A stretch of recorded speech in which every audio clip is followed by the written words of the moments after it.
The Dauntless. All caught up from his diplomatic affairs, Admiral Cistern opens his desk drawer and finds that the usual reports are already ready.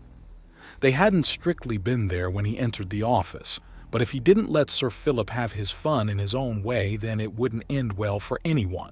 For as professional as the old man could be, he was also rather childish in how playful he was. It was much like Alpha and Omega. He had to keep them very, very busy to stop things from going wrong. So the two men were not only testing almost everything out of the labs, but in charge of keeping random squads on their toes and competent. It was either that, or let them run wild, and despite his ability to sort through the paperwork and logistics fairly quickly, the paperwork relating to the complete destruction of an entire spire might be a bit more than he could conveniently handle. A few abbreviated and coded reports from the Intelligence Division. It was an extra and likely unnecessary precaution, as the person who delivered the report is no doubt still watching him, but with a sizable galactic population capable of casual invisibility, and that just being the tip of the iceberg means there's little in the way of being overly cautious, just levels of practicality, and this was not yet impractically cautious. The breakaway portion of the Trine Lin using organization was in the process of being thoroughly infiltrated. The Silent, as they were now being called, were proceeding in their training and practical experience apace. Apparently, Agent Johnson threatening to sew their mouths shut if they can't stop talking while in uniform had been to the point, and he had at one point gotten out the needle and thread while pinning one of the very stubborn and stupid infiltrators. Thankfully, that had ended before there was so much as a drop of blood spilled, but the sheer aggression and suddenness of the action had scared the fool straight. Which does leave the main issue of Earth, doesn't it? The galaxy beyond their piece of space is nothing short of absurd, and of course they don't believe. Thankfully, Madame Stepanova's attempt to get her hands on some cadavers was a good plan. Unfortunately, due to numerous laws and regulations, he was slow going. Still, the cadavers of no less than 25 separate species have already been confirmed, as have a few empty clones to be sent back in order to more or less effectively die while being watched and recorded as the next lance went through cruel space. Harsh? Yes. Cruel? Undoubtedly. Necessary? Unfortunately. Numerous spies that had arrived with Madame Stepanova were rather incompetent compared to the gentlemen that had sold out before shipping out. They weren't anywhere near so competent at hiding their would-be reports, mostly because they all intend to return home. Even the Silent Squad is hoping to simply return to Earth on the next lance, which is fine. They're being blatantly turned into children again, despite clearly still being themselves, is roughly as powerful a piece of evidence of the benefits to living outside cruel space as Admiral Cistern can think of. Well, that, and the enormous haul of prefabricated parts, resources, blueprints, and raw materials to help speed up and improve on the production of the next Dauntless-class vessel. Granted, it's like sending back a gift basket after a hit and run for how he expects it will be received. He has few delusions to how well Captain Lake is likely doing or what the odds are that the next Dauntless-class ship isn't going to be sent out with express orders to drag him back to Earth come hell or high water. He takes a deep breath and exhales the pessimism before refocusing on the events of the day. The Intelligence Division has its ducks in order beyond Herbert, putting the fear of God, shadows, and more importantly, him into the incompetent and inept, which, to be frank, is a good thing. The next bit to look up has him stand up with a sigh. It appears he needs to pay the lab a visit. Why in the name of God did I read the words Event Horizon Artillery Ammunition on my report? Admiral Cistern demands as he walks into the lab and catches sight of a dummy at the testing range collapsing into itself, as something perhaps the size of a pinhead pulls the target into itself before suddenly detonating outwards with a force that would likely have hurt him if there wasn't a defensive force field in the way. I see. I presume that scales upwards? Yes, sir, the nearest professor both asks and replies simultaneously. How much? If we were to make a 10-inch mortar shell this style, we could wipe out the spire it hits and then knock down the surrounding layer into the next layer out. The civilian casualty rate would be in the billions, if not trillions. My God, man. Why? Admiral Cistern asks him, and he holds his hands up defensively. This was not deliberate, sir. How could it not be? You don't just accidentally stumble across weapons of mass destruction. Sir, you do. You're not a scientist, so I'm not entirely sure you can appreciate the process. When you find some new phenomenon or unusual occurrence, you test it repeatedly with increasingly altered variables in order to understand it as thoroughly as possible. Then you start building things with it. We were testing the validity of Kutha ammunition and found that although it makes for a poor penetrator and doesn't have much stopping power, it can very easily be used as the core of ammunition. Even more interesting is that the Kutha can be bound to have specific effects. After some testing, we looked into ways we could help our field men deal with power-armored opponents. We found the answer. Unfortunately, the answer scales up almost infinitely. So it's anti-power armor in a handgun and anti-city in a mortar. Good Lord. That is the gist of it, sir. Oh my God, he says, pinching the bridge of his nose.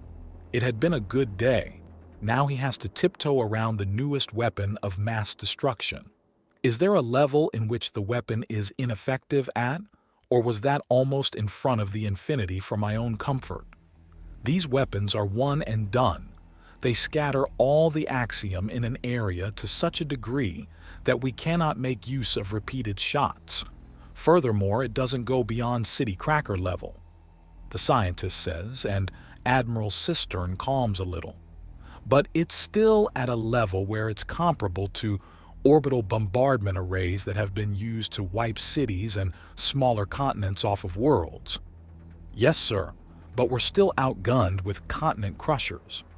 Doctor, those are exceptionally large asteroids or even entire rogue worlds with engines affixed to them and sent on an intercept course with the target. Physics sorts out the rest. We just need to build a big engine. Yes, I was merely elaborating that despite how scary our weapons can be, we still haven't beaten the old trick that can be colloquially summarized as "fuck you" and that entire hemisphere you're standing on. The doctor states, and Admiral Cistern sighs. Is there more? There is, but I assure you it's far less disturbing, concerning. Let's go with concerning. Just tell me. The Event Horizon ammunition is just one variety. We can effectively program in all sorts of axiom effects into Kutha core ammunition. The black holes is just our upper limits of destruction. We can make the bullets release a null shock wave to completely disrupt local technology, or even an EMP pulse if you want to hit machines and not people. Thermal, cryogenic, electrified, concussive wave. All sorts of varied and very powerful effects can be used. And what's the downside? Admiral Cistern asks, and there's an almost full-bodied sigh from the scientist. He had assumed there was a downside because there's always a downside, but really? Is this level of drama really called for? They have to be handcrafted. The process cannot be automated, as forming and shaping the axiom constructs so delicately needs a living mind at the helm, which means that there will always be a very limited supply, the doctor says, and Admiral Cistern nods. I need a break. You'll be allowed to take your vacation days after Dr. Samuel comes back from his. It's just 2 more days. I know, sir, I know. It's just that a lot of this was pushed forward by Nerd Squad members, and they've been using cartoons and inspiration, and the fact that children's entertainment is fueling legitimate scientific growth is galling. What next? Are we going to design and program a flying saucer with consciousness projecting recon drones that just so happen to resemble the rumors surrounding Area 51? Please. There, soldier. Just take a deep breath, and as you let it out, feel the frustration flow with it. Let it out of yourself and you'll feel a little lighter without the annoyance weighing you down. Reality is absurd. You must accept that in order to confront it properly. Anyways, we have standard ammunition in the null detonation variants, but the more complicated variants require a specialized launcher. I refuse to use the name that the Nerd Squad have assigned to the device and will simply call it the Initiator. With the variable Kutha ammunition, an initiator pistol can be quite dangerous. We have two variants currently. One is a rear-loaded single-shot shotgun with sufficient recoil absorption to be used like a pistol. The other is a very large variant of a revolver that appears almost to be a one-handed grenade launcher due to sheer size. For the sake of understanding, what is it that the Nerd Squad have called the Initiator and the variable Kutha ammunition? Caster guns and caster shells. They were also looking to see if there was a race with feline traits and a penchant for transformation. Is there? Yes. Would you like the rest of the day off? Please. Take a break, soldier. Thank you, sir, he says before walking over to a nearby table and grabbing a series of papers and putting them in a file. This is what we have so far. I need to get drunk. Very, very drunk. Then the man leaves the room and Admiral Cistern takes a few moments to parse through it. The actual bullets can be made in moments.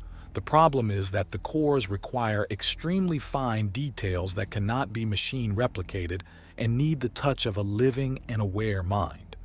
He briefly considers having a man's mind uploaded into an AI body that could focus on many thousands at once and imbue them all simultaneously.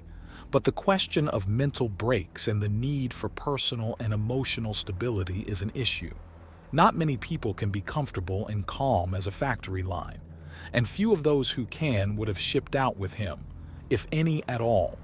He looks over to the oversized handguns with larger than normal ammunition around them and then leaves, ensuring the door is properly sealed behind him. He's spoken to the experts. Time to speak with the enthusiasts. He enters the room that is a temple to all things nerdy to find a sphere of utter blackness being suspended between two men as it wobbles back and forth. "Admiral on deck," someone calls out, and both struggling men suddenly look concerned before nodding to each other, and the sphere of emptiness dissipates. He is then saluted properly, and he returns it. "I'm here for some explanations, gentlemen. Particularly about you driving my R&D department to drink," he says, and there are scowls. He's still pissy. "It was a joke," one of the men protests. "Front and center soldier. If you're aware of what's going on, then you're today's representative." "Sir, Petty Officer Jonathan Doe at your service." The nerd in question says, running up, "If you're here about Dr. Ferdinand's mental break, it's due to the fact that his sense of humor is in the negatives and he's also spiteful about things." "You had quite the argument with him, I'm assuming." "In a sense, sir. He has little respect for what he views as children's entertainment, and us pointing out that due to the galaxy being what it is, what was once child entertainment is now simply heavily stylized. Fiction did not sit well with him. Not even science fiction or science fantasy anymore, as we live in what could be termed a science fantasy setting. Therefore, science fiction and science fantasy are at most speculative fiction and not something to be dismissed out of hand." "I see. I also suspect Dr. Ferdinand's been under a great deal of stress lately, and we were less the catalyst for his issues and more the straw that broke the camel's back. He has paid vacation in 2 days and the rest of today off." "I'm glad to hear it, sir. Now tell me about caster guns, caster shells, and whatever it was you were doing just now." "All right. Aside the most basic form of caster shell, they all need to be fired from specialized caster guns in order to not only apply sufficient energy, but keep the effect under control and prevent it from an early detonation. The most simple variant is a null cascade, which can go off from any point you fire the trigger to not at all. The premise behind it is that as the bullet moves through more axiom, it scoops up and compresses more until it goes boom as null. Very easy to do. The others require proper priming, charging, and timing, hence specialized guns for specialized ammunition. If it helps, think of it like a grenade launcher. Very succinct. Now, what were you doing just now? We were experimenting with a traditional dueling style called the test of balance. Aeromenta often perform this, and the goal is to add a huge amount of elemental energy to an area and control it to knock down the opponent. There are some more rules, but that's the basics. We were seeing if it can be done with a hard vacuum. Can it? Yes, but it's just as dangerous as any other type. Essentially, hitting someone with a ball of pure void, even if it's pierced, will cause a dangerous implosion that, if it doesn't tear chunks out of you, will at the least leave gaping wounds. Are there medical staff on standby to assist should any of you be hurt? Alert medical to your experiments or be forbidden from continuing. Sir, yes sir.